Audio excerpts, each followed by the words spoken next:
ಇವತ್ತಿನ ನಮ್ಮ ಪ್ರಯಾಣ ಹೊರಟಿರೋದು ಗುರುಪುರದಲ್ಲಿರುವ ಟಿಬೇಟಿಯನ್ ಕ್ಯಾಂಪಿಗೆ. ನಿನ್ನೆ ಕಪಡಿಯಿಂದ ಬರಬೇಕಾದ್ರೆ ಹೋಗೋಣ ಅಂತ ಅಂದ್ಕೊಂಡ್ವಿ.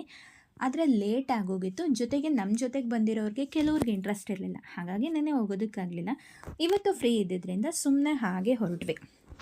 ಆ್ಯಕ್ಚುಲಿ ಟಿಬೇಟಿಯನ್ ಕ್ಯಾಂಪಿಗೆ ಒಂದು ಇತಿಹಾಸ ಇದೆ. 1956ರಲ್ಲಿ ಚೀನಾ ಟಿಬೇಟ್ನ ಆಕ್ರಮಿಸಿಕೊಂಡ ನಂತರ ಚೀನಾದ ಆರ್ಮಿಯ ತೊಂದರೆಗಳಿಂದ ಬೇಸತ್ತಂತಹ ಟಿಬೇಟಿನ ಜನರು ಟಿಬೇಟಿನ ಧರ್ಮಗುರು 14ನೇ ದಲೈಲಾಮನ ನೇತೃತ್ವದಲ್ಲಿ 1959-60ರ ಆಸುಪಾಸಿನಲ್ಲಿ ಭಾರತಕ್ಕೆ ವಲಸೆ ಬರ್ತಾರೆ. ಹಾಗೆ ವಲಸೆ ಬಂದ ಟಿಬೇಟಿಯನ್ನರಿಗೆ ಭಾರತದ ಅನೇಕ ರಾಜ್ಯಗಳಲ್ಲಿ ಕರ್ನಾಟಕವೂ ಸೇರಿದಂತೆ ಹಲವು ಕಡೆ ನಿರಾಶ್ರಿತರಿಗೆ ವಸತಿಯನ್ನು ಕಲ್ಪಿಸಲಾಯಿತು. ಕರ್ನಾಟಕದ ಮುಂಡಗೋಡು, ಬೈಲುಕುಪ್ಪೆ, ಕೊಳ್ಳೇಗಾಲ ಮತ್ತು ಈ ಗುರುಪುರದಲ್ಲಿರುವ ನಿರಾಶ್ರಿತ ವಸತಿಗಳನ್ನು ನಿರ್ಮಿಸಿಕೊಡಲಾಗಿತ್ತು. ಈಗಂತೂ ಅವರನ್ನು ನಿರಾಶ್ರಿತರು ಅಂತ ಹೇಳೋದಕ್ಕೆ ಸಾಧ್ಯನೇ ಆಗಲ್ಲ.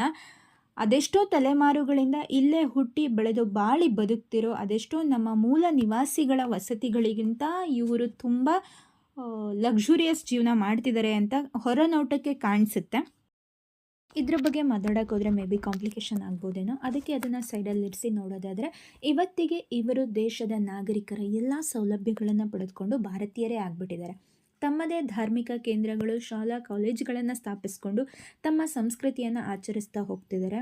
ನಾವು ಬಂದಾಗ ಈ ಸ್ಥಳ ಎಷ್ಟು ಪ್ರಶಾಂತವಾಗಿತ್ತು ಅಂದರೆ, ನಮ್ಮ ಥರ ಬಂದಿರೋ 1-2-3 ಜನ ಅಂದ್ಬಿಟ್ರೆ ಜನಗಳಿರಲಿಲ್ಲ. ಅಲ್ಲಿನ ಮೂಲ ನಿವಾಸಿಗಳು ಕೂಡ ಅಷ್ಟೊಂದಾಗಿ ಕಾಣಿಸ್ಕೊಳ್ಳಿಲ್ಲ ನಮ್ಮ ಕಣ್ಣಿಗೆ. ತುಂಬ ಪ್ರಶಾಂತವಾಗಿತ್ತು ಸ್ಥಳ. ತಣ್ಣಗೆ ಬೀಸೋ ಗಾಳಿ ಸದ್ದು ಕೂಡ ಜೋರಾಗಿ ಕೇಳಿಸುತ್ತೆ. ದೂರದಲ್ಲೆಲ್ಲೋ ನಾಯಿ ಬೊಗಳ್ತಿರೋ ಸದ್ದು, ಜೊತೆಗೆ ನಮ್ಮ ಹೆಜ್ಜೆ ಸಪ್ಪಳ ಬಿಟ್ಟರೆ ಈ ಪ್ರದೇಶ ಸಂಪೂರ್ಣವಾಗಿ ಸೈಲೆನ್ಸ್ ಆಗಿತ್ತು.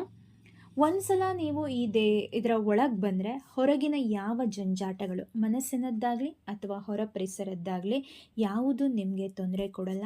ಎಲ್ಲವೂ ಇಲ್ಲಿನ ನಿಶ್ಶಬ್ದತೆಯೊಂದಿಗೆ ಸ್ತಬ್ಧವಾಗುತ್ತೆ. ಇಷ್ಟೆಲ್ಲ ನೋಡಿದ ಮೇಲೆ ನನಗನ್ಸಿದ್ದೇನಂತಂದರೆ, ಇವ್ರಿಗೆ ನಮ್ಮ ದೇಶಕ್ಕೆ ಹೋಗಬೇಕು ಅಂತ ಅನ್ನಿಸ್ತಿಲ್ವಾ? ನಾವೇ 2-3 ದಿನ ಮನೆಯಿಂದ ಹೊರಗಿದ್ರೆ ಮನೆಗೆ ನೆನ್ಪೋದು ಸದಾ ಕಾಡುತ್ತೆ. ಅಂಥದ್ರಲ್ಲಿ ತಮ್ಮ ದೇಶ ಬಿಟ್ಟು ಇಲ್ಲಿ ಬಂದು ಬದುಕ್ತಿದಾರಲ್ಲ ಅಂತ ಒಂದು ಕಡೆ ಅಯ್ಯೋ ಪಾಪ ಅಂತ ಅನ್ನಿಸ್ತು. ಲಾಸ್ಟಲ್ಲಿ ದಲೈಲಾಮ ಅವರ ಒಂದು ಪುಸ್ತಕವನ್ನು ತಗೊಂಡು ಮನೆಗೆ ಬಂದ್ವಿ.